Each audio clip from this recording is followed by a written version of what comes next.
Selamat pagi untuk kita semua.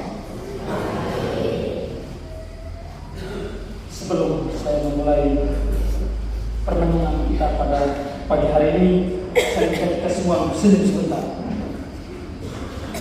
Terima kasih. Para suster, bapak, saudara-saudari yang terkasih dalam Tuhan. Seperti yang sudah saya katakan dalam kata pengantar tadi, bahwa hari ini kita merayakan hari Minggu Sabda Allah. Pertanyaan yang paling mendasar adalah, apa yang perlu kita buat dalam hubungan dengan perayaan pada hari ini? Bacaan-bacaan yang diperdengarkan kepada kita pada hari ini mengajak kita untuk melakukan dua hal.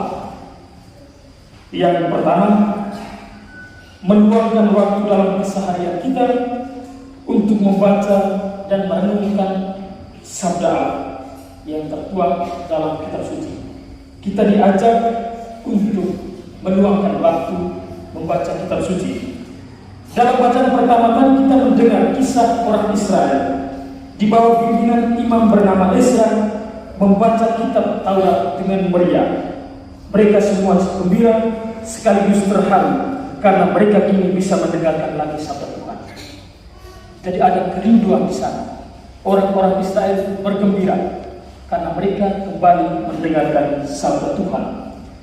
Kemudian dalam bacaan Injil kita mendengar bagaimana Yesus yang pada hari Sabat datang ke rumah ibadat. Ia membacakan kitab suci bagi yang hadir dan memberikan komentar atas bacaan tersebut. Yesus Tuhan menurut kebiasaan datang ke rumah ibadat lalu membacakan kitab suci. Seperti Yesus, Ezra, dan orang-orang Israel, kita diajak untuk meluangkan waktu dalam keseharian hidup kita untuk membaca dan merenungkan sabda Tuhan yang tertuang dalam kitab suci. Karena apa? Karena kitab suci adalah sumber dan dasar iman. Dengan membaca kitab suci kita mengenal Kristus. Itulah kenapa Santo Irenaeus katakan, tidak mengenal kitab suci berarti tidak mengenal Kristus. Karena riwayat itu, seluruh kehidupan Yesus, seluruh karya perbuatan Yesus itu tertuang dalam kitab suci.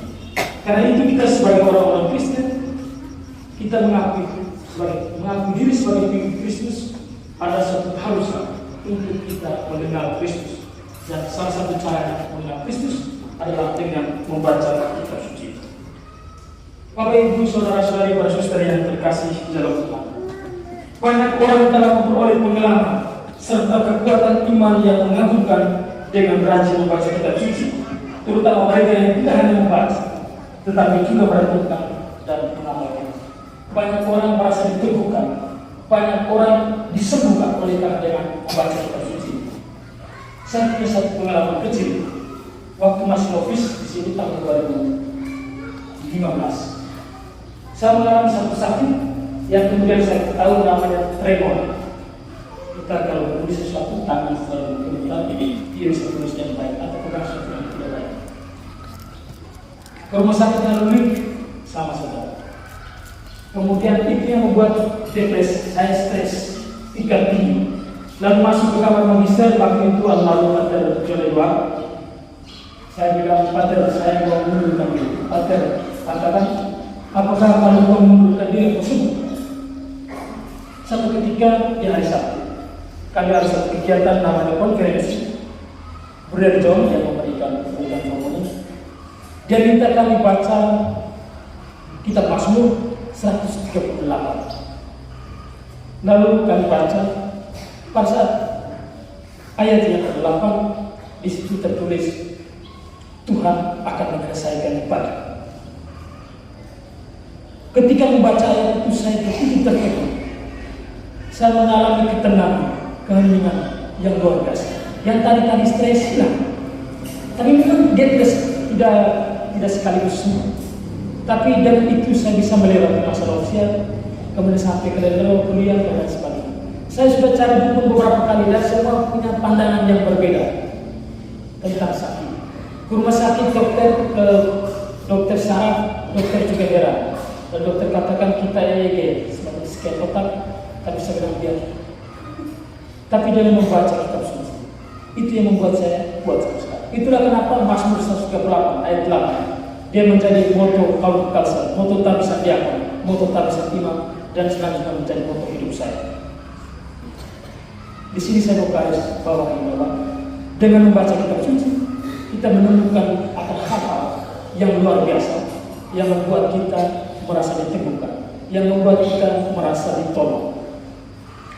Karena itu Bapak Ibu saudara-saudara yang terkasih, kita diajak untuk meluangkan waktu, membuka, membaca dan merenungkan sabda Tuhan yang tertulis dalam kitab suci. Mungkin baik kita luangkan waktu 10 sampai 15 menit setiap hari untuk baca kitab suci. Bisa tidak? 10 sampai 15 menit tidak bisa baca kitab suci. Tapi kalau berjam-jam dari hati bisa. Ada satu penelitian dari APSI, Asosiasi Pengguna Jasa Internet Indonesia. Dia punya penelitian, ditemukan bahwa orang Indonesia satu hari habiskan 7 sampai 8 jam dengan bermain HP. Kerja sedikit HP, kerja sedikit ambil HP. Orang menggunakan HP untuk apa? Main game, FF kalau anak sudah pasti tahu. Lalu video call, chat dengan siapa, di WA, scroll TikTok atau main TikTok, nonton reels di Facebook atau IG, dan lain sebagainya.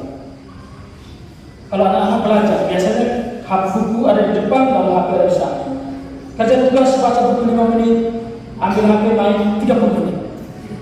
Perbandingannya sangat jauh antara HP dan belajar. Sadar atau tidak? Ketergantungan kita terhadap HP sangat besar. Ketika bangun tidur, barang pertama yang kita cari itu apa? Pasti HP. Saya juga begitu. Sebelum kita mulai aktivitas yang lain, pasti barang pertama kita cari itu HP. Lalu kemana-mana, kita tidak pernah lupa yang namanya HP. Pernah? Saya tidak pernah. Barang-barang yang lain kita bisa lupa, tapi HP orang tidak pernah lupa. Bukan berarti kita menolak HP. Kita tidak bisa menolak keberadaan HP. Dia sangat lupa. Tapi dengan HP kita bisa membaca kitab suci. Karena sekarang kemajuan teknologi yang luar biasa, kita bisa download aplikasi kitab suci atau aplikasi e-katolik. Mungkin banyak pagi ketika bangun tidur, kita baca kitab suci, baca hari, baca renungan. Kenapa kitab suci sabda Tuhan itu akan meneguhkan kita ketika kita berhadapan dengan situasi-situasi sulit dalam hidup kita, situasi panas macam saya tadi, kita merasa diteguhkan. Sabda Tuhan, dia memiliki daya untuk mengubah pikiran, mengubah hati dan perilaku kita. Dalam SPD ada satu tradisi komunitas-komunitas, malam setelah makan malam baca kitab suci, baca itu besok. Sehingga kita masukkan kita bacanya seperti itu besok. Mari kita diajak untuk juga setiap hari luangkan waktu baca kitab suci. Jangan hanya baca chat di HP atau main HP. Itu yang pertama. Yang kedua, kita diajak untuk menjadi pewarta kebenaran. Bagian pertama dari Injil tadi berbicara tentang usaha dari penginjil Lukas untuk menuliskan kisah tentang Yesus yang melakukan penelitian yang baik dan teliti sehingga apa yang dituliskan itu sungguh-sungguh benar dan dapat dipertanggungjawabkan. Yang tidak mau menyebarkan berita yang salah yang kemudian menyesatkan banyak orang. Apa yang dibuat oleh penginjil Lukas ini merupakan satu pelajaran amat penting bagi kita semua, terutama di zaman sekarang ini. Tidak dapat kita sangkali bahwa dari perkembangan kemajuan teknologi yang begitu besar, kita menemukan ada begitu banyak berita benar atau berita-berita yang bohong, hoax, yang menyesatkan, yang bertebaran di berbagai platform media sosial. Kita temukan berita di Facebook, di IG, di TikTok, di Twitter, di Line, dan lain-lain. Ada begitu banyak berita-berita. Berita-berita semacam ini tidak memiliki sumber yang jelas dan tidak dapat diketahui kebenarannya. Ketika kita meneruskannya, kita pun turut menyebarkan berita palsu yang menyesatkan banyak orang. Jadi ada berita yang kita datang, lalu kita baca, kita cross check kebenaran, kita langsung teruskan ke orang lain. Pesan berantai. Di situ kita juga masuk dalam golongan orang yang menyesatkan orang lain dengan menyebarkan berita-berita tersebut.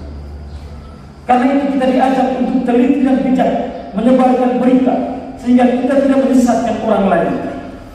Sejauh kita tidak dapat mengecek kebenaran beritanya, maka kita tidak wajib menyebarkannya. Kita diajak untuk menyebarkan kebenaran dan bukan kepalsuan atau kebohongan yang menyesatkan orang lain. Kita juga diajak untuk tidak menciptakan berita palsu atau kebohongan. Ada orang yang ketika dia membenci atau dia tidak suka dengan seseorang, dia lalu mulai mencari celah untuk menjatuhkan orang tersebut dengan menyebarkan sesuatu yang tidak benar tentang orang tersebut kepada orang lain. Misalnya yang pertama, gosip. Gosip itu laku ketika orang mulai berkumpul. Yesus dalam kitab suci dia katakan, di mana 2 atau 3 orang berkumpul, di situ aku hadir. Tapi sekarang tidak. Di mana 2 atau 3 orang berkumpul, di situ gosip menjadi laku. Gosip menjadi merajalela. Di mana 2 atau 3 orang berkumpul. Di daerah saya tidak tahu di sini. Saya harap beda. Biasanya orang duduk kupas bawang atau cari putih itu biasanya mama-mama. Ini di daerah saya. Atau bapak-bapak begitu, bapak-bapak saya tidak. Dan biasanya orang kulit. Tapi kalau ibu-ibu duduk kupas bawang atau cari putih, mereka bergosip. Biasanya kalimat awal pengantar gosipnya begini. Kau sudah dengar kan? Itu sinyal, tanda awal kalau orang bergosip.